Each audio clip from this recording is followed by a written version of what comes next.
Right now, someone in China is sipping tea in silence. Someone in England is pouring tea into fine china. Someone in Morocco is sharing mint tea with a stranger, all doing the same thing. And none of them chose it freely. Tea chose them. Tea is the second most consumed beverage on Earth after water. It has started revolutions, funded empires, and caused at least one war. It has been medicine, currency, and religion. Tonight, let us follow this small leaf through 5,000 years of human history. Here is the strange thing. Tea is bitter. It stains your teeth.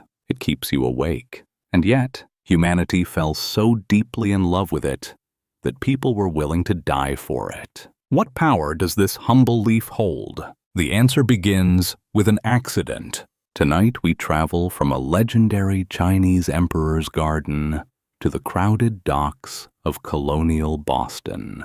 From Zen Buddhist monks who drank tea to stay awake during meditation, to British soldiers who fought wars to keep their teacups full. This is the leaf that changed everything. China, approximately 2737 BCE. According to legend, the Emperor Shennong, the divine farmer, was sitting beneath a wild tree, boiling water to drink. A gust of wind carried a few leaves into his pot. The water turned golden. He sipped it, and something extraordinary happened. Shennong felt his mind become clear. His fatigue dissolved. His body felt lighter. The ancient texts record that he called this drink cha, a word that would one day echo in every language on earth. Whether the legend is true or not, something real was discovered: the power of Camellia sinensis. For its first 2,000 years,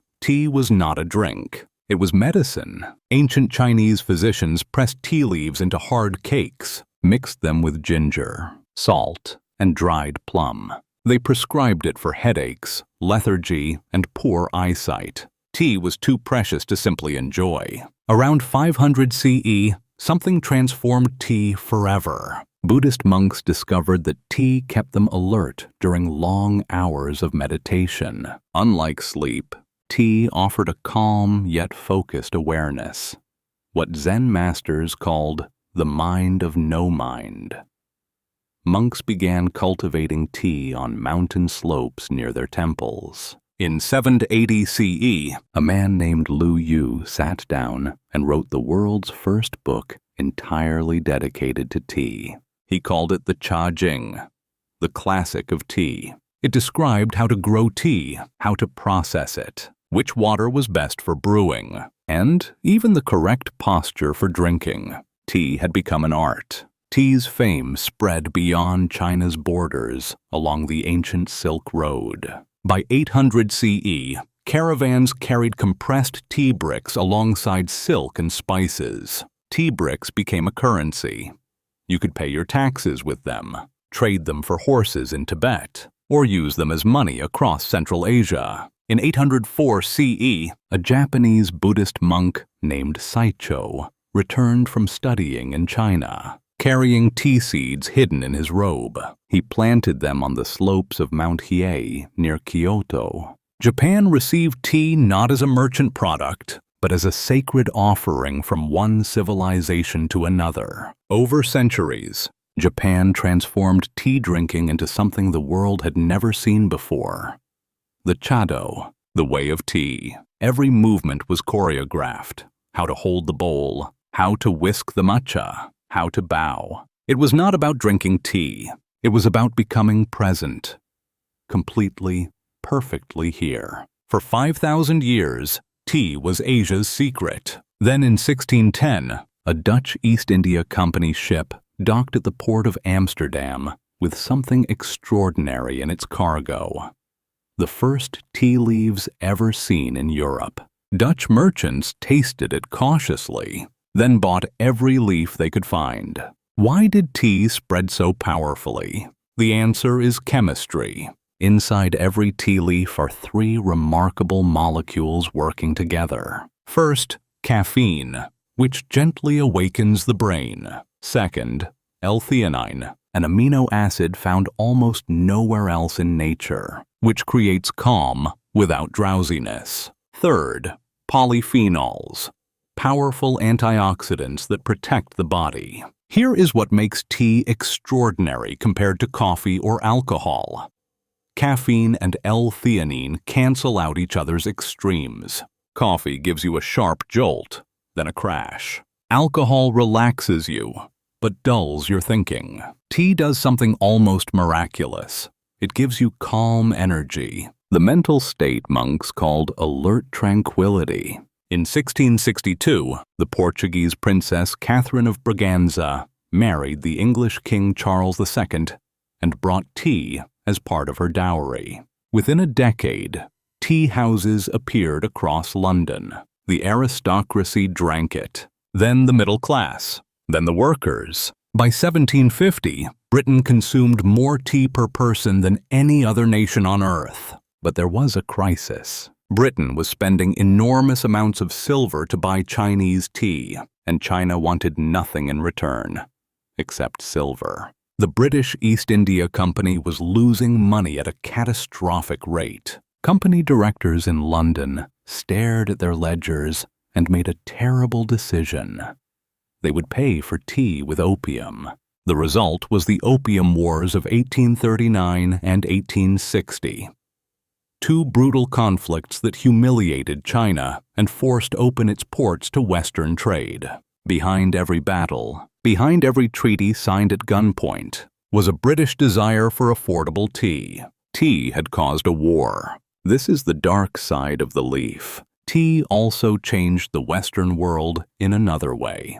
In December 1773, American colonists, furious at British tea taxes, boarded 3 ships in Boston Harbor and threw 342 chests of tea into the freezing water. This protest, the Boston Tea Party, was the spark that ignited the American Revolution.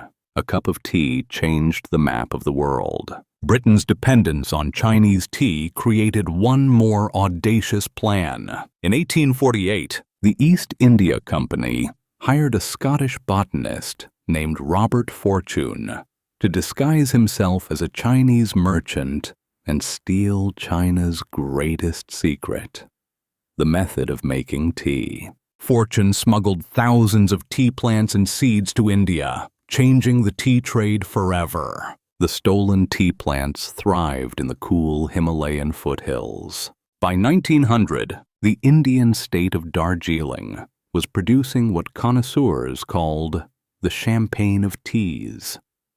But behind this beauty was a brutal truth. The British Empire built its Indian tea industry on the labor of hundreds of thousands of low-caste workers paid almost nothing. Yet tea also created something gentle and beautiful in Britain. In 1840, the Duchess of Bedford, Anna Russell, began asking servants to bring tea and small sandwiches at 4 in the afternoon to stop her hunger between meals. This private habit became afternoon tea, one of Britain's most cherished cultural rituals, still practiced today. Tea has given the English language remarkable gifts. Tempest in a teapot, a small problem made large. Not my cup of tea, not to my taste. Tea and sympathy, comfort in hard times. And here is a linguistic mystery. The word tea in English, the word thé in French, the word tea in German, all come from the same Chinese dialect, Minnan, spoken in the Chinese port of Amoy, now called Xiamen. Tea also traveled deep into the Arab world, transforming there too.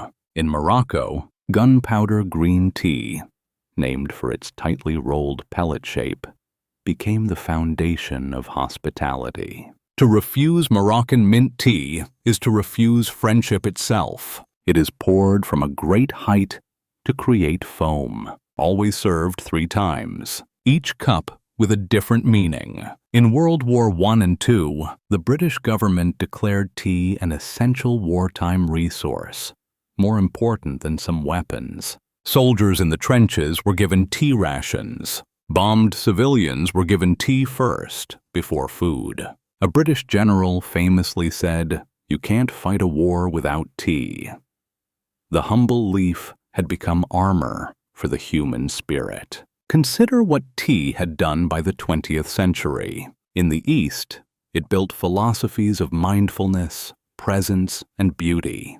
In the West, it built empires, caused wars, and sparked revolutions. In the Middle East, it became the currency of friendship. One leaf, 7 continents, 1,000 different meanings. And yet, always the same act of pausing, breathing, and being human together. Today, tea is the world's most widely consumed beverage after water. 3 billion cups are drunk every day, from plastic bottles in convenience stores to hand-whisked matcha in minimalist cafes. Tea has adapted to every era. But something in our modern world has changed the way we drink it.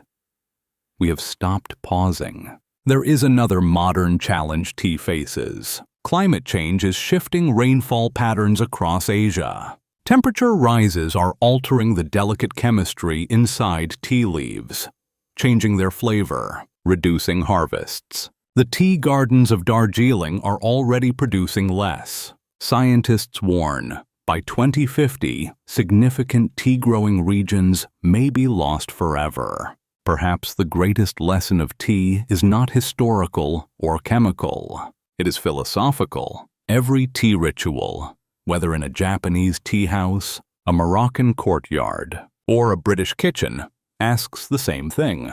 Stop. Be here. Share this moment. In a world of constant speed, the act of making tea is an act of radical stillness. Shenong tasted a leaf and felt clarity. Lu Yu wrote a book about that clarity. Buddhist monks shared it with the world. Wars were fought over it. Revolutions were sparked by it.